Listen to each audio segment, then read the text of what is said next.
시험을 참는 자는 복이 있나니 이는 시련을 견디어낸 자가 주께서 자기를 사랑하는 자들에게 약속하신 생명의 면류관을 얻을 것이기 때문이라. 사람이 시험을 받을 때에 내가 하나님께 시험을 받는다 하지 말지니 하나님은 악에게 시험을 받지도 아니하시고 친히 아무도 시험하지 아니하시느니라. 오직 각 사람이 시험을 받는 것은 자기 욕심에 끌려 미혹됨이니 욕심이 잉태한즉 죄를 낳고 죄가 장성한즉 사망을 낳느니라. 내 사랑하는 형제들아 속지 말라.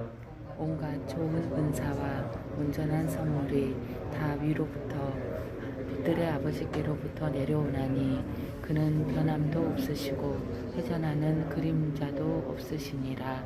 같이 봅니다. 그가 그 피조물 중에 우리로 한 첫 열매가 되게 하시려고 자기의 뜻을 따라 진리의 말씀으로 우리를 낳으셨느니라. 아멘. 오늘 본문 역시 시험에 관한 내용을 다루고 있는 야고보서 말씀입니다. 어제 말씀드린 것처럼 시험이라는 단어는 시련으로 이해할 수도 있고 유혹으로 이해할 수도 있습니다. 문맥에 따라서 시련으로 보든 또 유혹으로 보든 그렇게 이해를 하는 것이 좋다고 말씀을 드렸습니다.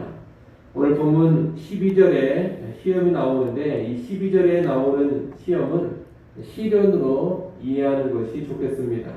12절 말씀은 시련의 시험을 참는 자가 복이 있다 그렇게 말하고 있습니다. 왜 복이 있습니까? 끝까지 시련을 참고 견딘 자에게 생명의 면류관이 주어지기 때문입니다. 이 생명의 면류관은 주께서 자기를 사랑하는 자들에게 약속하신 것입니다. 이런 생명의 면류관을 시험을 참는 자에게 주는 것은 시험을 참는 힘이 주님을 사랑하는 데서 나온다는 것을 알려줍니다. 신자가 모든 혼란과 시련을 끝까지 참고 견디는 것은 하나님을 사랑하기 때문입니다.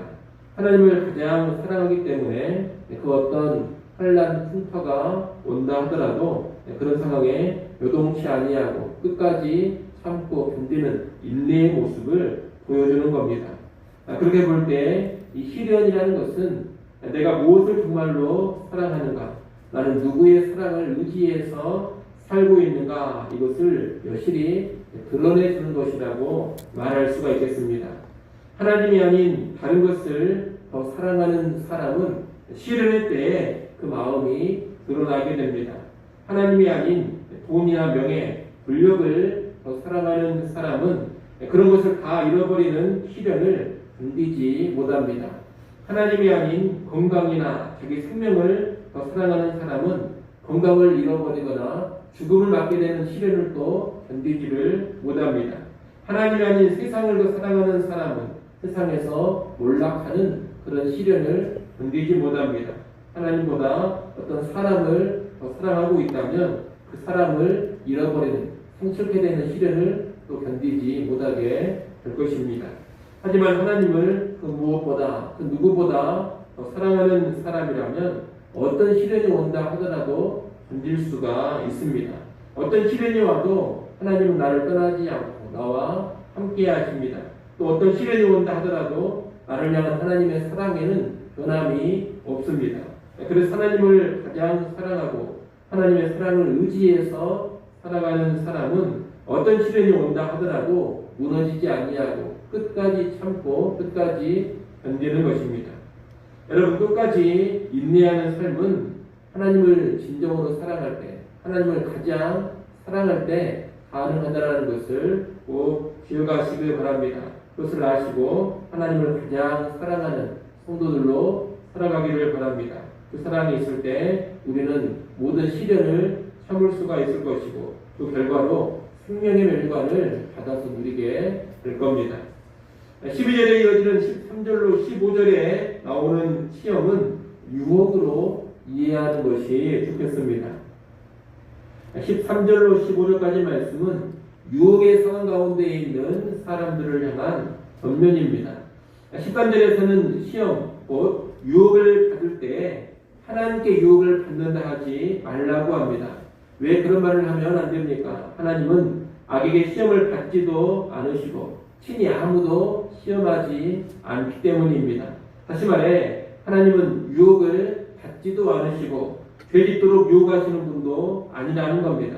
그러니 하나님께서 나를 유혹해서 죄를 짓게 했다거나 하나님 주신 유혹에 내가 빠져서 내가 이 모양이 되었다, 그렇고 이런 말을 해서는 안 되는 것입니다.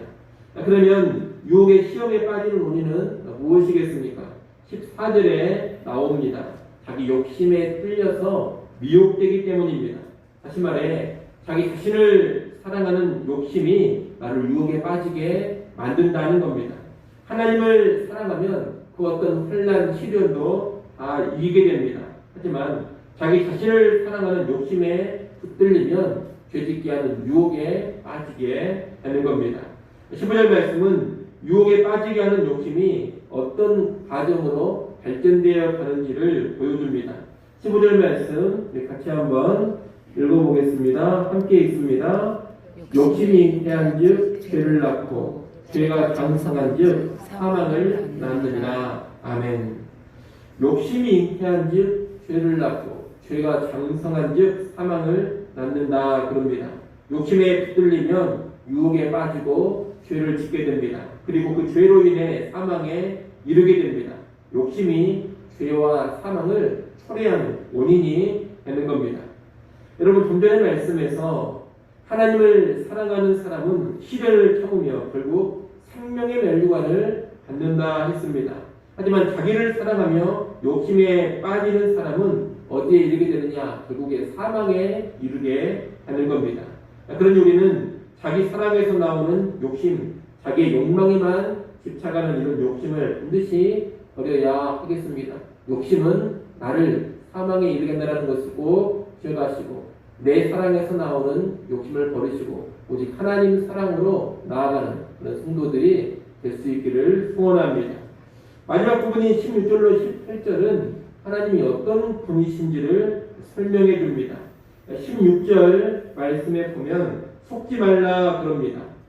유혹과 연관해서 하나님이 유혹하신다, 하나님이 우리로 하여금 죄짓게 하신다, 이런 거짓된 생각, 거짓된 말들이 있습니다. 또한 시련과 연관해서도 하나님 우리를 사랑하지 않으시니 시련을 주시는 거다, 하나님이 선한 분이 아니기 때문에 우리를 고통스럽게 한다, 이런 거짓된 생각, 거짓된 말들이 있습니다. 그런 거짓된 생각, 거짓된 말들에 속아 넘어가지 말라는 겁니다. 하나님은 우리가 시험당할 때 찾아가 지혜를 구하고 또 도움을 구할 뿐이지 우리가 탓하고 핑계대고 비난할 뿐이 결코 아니라는 겁니다. 하나님은 하늘에 속한 모든 좋은 은사와 온전한 선물을 주시는 분입니다. 그분은 회전하는 그림자도 없을 정도로 추호의 변함도 없고 신실하신 분입니다. 또한 우리를 하나님 나라의 귀한 철혈매가 되게 하시려고 진리의 말씀으로 우리를 거듭나게 해주신 분입니다. 한마디로 하나님은 어떤 분이시냐? 우리에게 생명을 주시고 모든 풍성함을 주시는 분입니다. 그리고 그 사랑과 선함에 조금도 변함이 없는 분이십니다. 그런 하나님께서 우리를 죄짓게 하려고 유혹하실 리가 없습니다. 또 시련으로 우리를 고통스럽게만 하실 리도 없습니다. 따라서 우리는 하나님을 바로 알아야 되겠습니다. 하나님이 어떤 분이신지, 하나님 우리에게 어떤 은혜를 베풀어 주셨는지를 똑똑히 알아야 합니다. 그래야 시련도 유혹도 적절히 대처할 수가 있는 겁니다. 다시 말하면 하나님을 바로 알아야지만 유혹을 받거나 시련 가운데 있을 때 거짓된 생각이나 거짓된 말들에 휘둘리지 아니하고 올바르게 대처할 수가 있는 겁니다. 그런 여러분, 하나님을 부정적으로 보게 하는 거짓된 생각, 거짓된 말들에 미혹되지 않기를 바랍니다. 절대로 속아 넘어가지 마십시오. 오히려 우리를 거듭나게 한 진리의 말씀에 근거해서 하나님을 바로 알기를 바랍니다. 하나님을 아는 지식이 우리를 모든 시련과 유혹에서 든든히 지켜주게 될 것입니다. 그런데 오늘 하루를 살아가실 때에도 다시금 하나님을 바라보시고 하나님을 아는 지식 가운데 온전히 거할 수 있기를 간절히 축원합니다. 기도하겠습니다.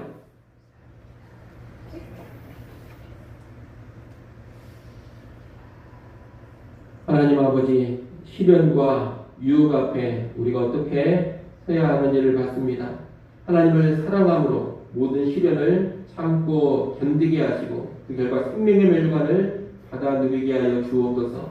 유혹과 인간에서도 하나님을 탓하지 않게 하시고 나의 욕심을 직시하고 그 욕심을 버려가게 하여 주시옵소서. 무엇보다 하나님을 바로하는 지식 가운데 있기를 간절히 원합니다. 하나님을 바르게 하는 지식으로 세상의 헛된 거짓된 말들에 속아 넘어가지 않게 하시고 시련과 유혹 앞에 늘 바르게 서게 하여 주시옵소서.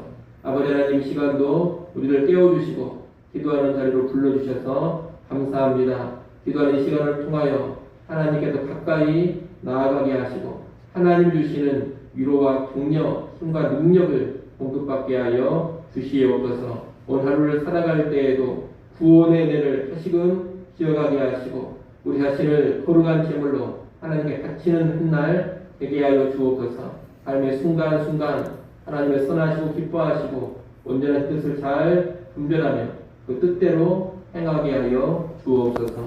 예수님의 이름으로 기도드리옵나이다. 아멘.